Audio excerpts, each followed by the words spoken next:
Are vampires real? What is the origin of their story? Follow us on this mystic journey. What if I told you vampires aren't just myth? That some of history's most feared figures might have inspired the blood-sucking creatures we know today? Forget what you've seen in movies. This is darker, bloodier, and terrifyingly real. It all starts with a man named Vlad. Act 1. The real Dracula, Vlad the Impaler.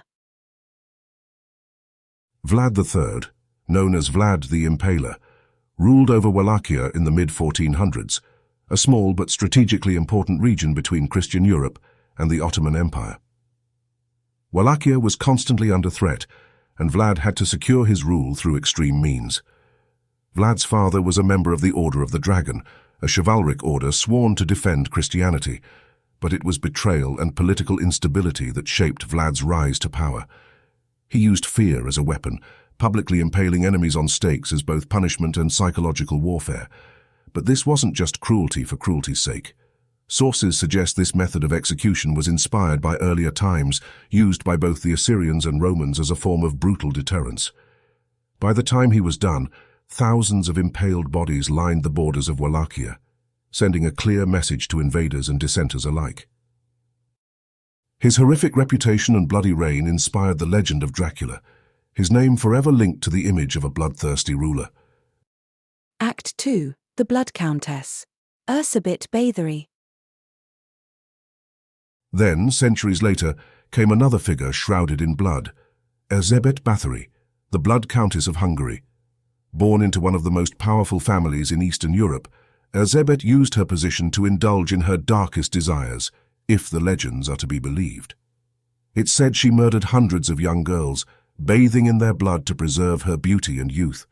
Her obsession with eternal youth and beauty fed into the vampire mythos, but historians still debate the truth of these accounts. Was she a victim of political enemies who exaggerated her crimes to bring her down?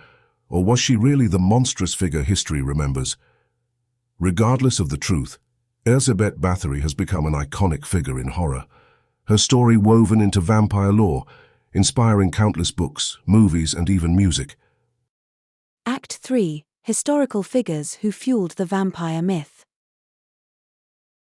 Vlad and Bathory weren't the only ones to leave behind a trail of vampiric legends. Across history, other individuals and families have been linked to bloodlust and dark, supernatural myths. Let's look at some of the most infamous figures. Peter Blagojevich. In 1725, this Serbian peasant's death was followed by sightings of him attacking his family. His exhumation revealed a supposedly undecomposed body with fresh blood at his mouth, one of the earliest known vampire cases.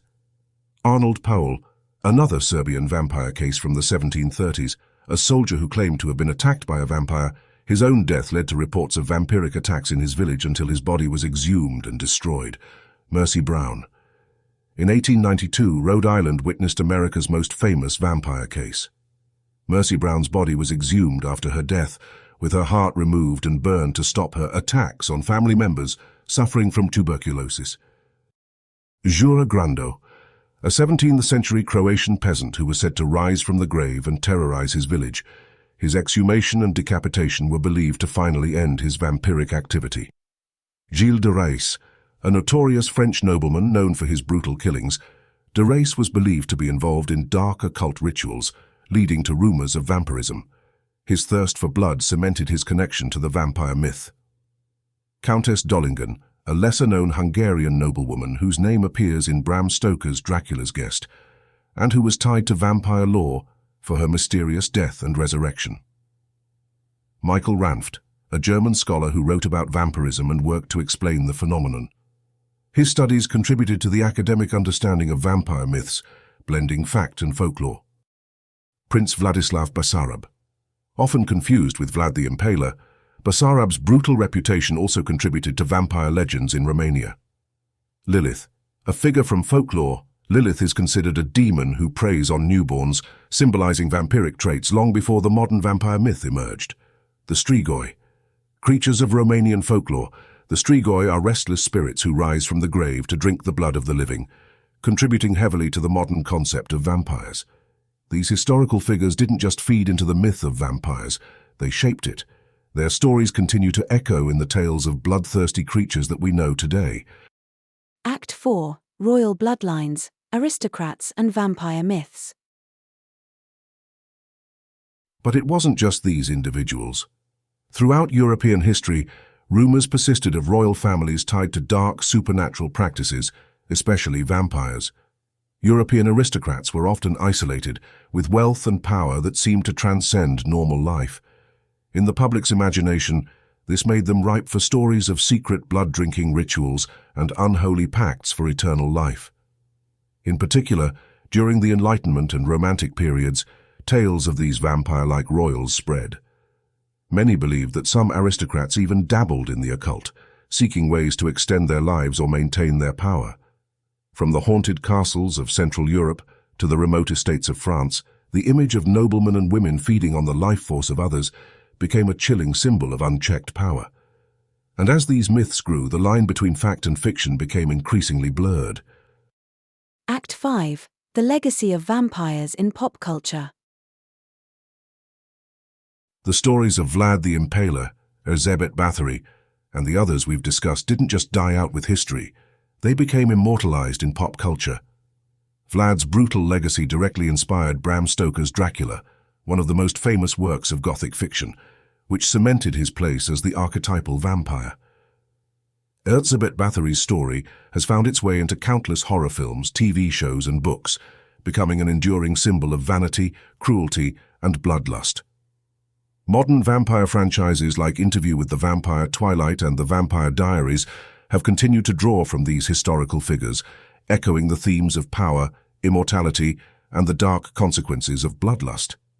Even lesser-known vampires like Carmilla, from Joseph Sheridan Le Fanu's novella, and Count Orlok, from Nosferatu, have contributed to the cultural image of vampires.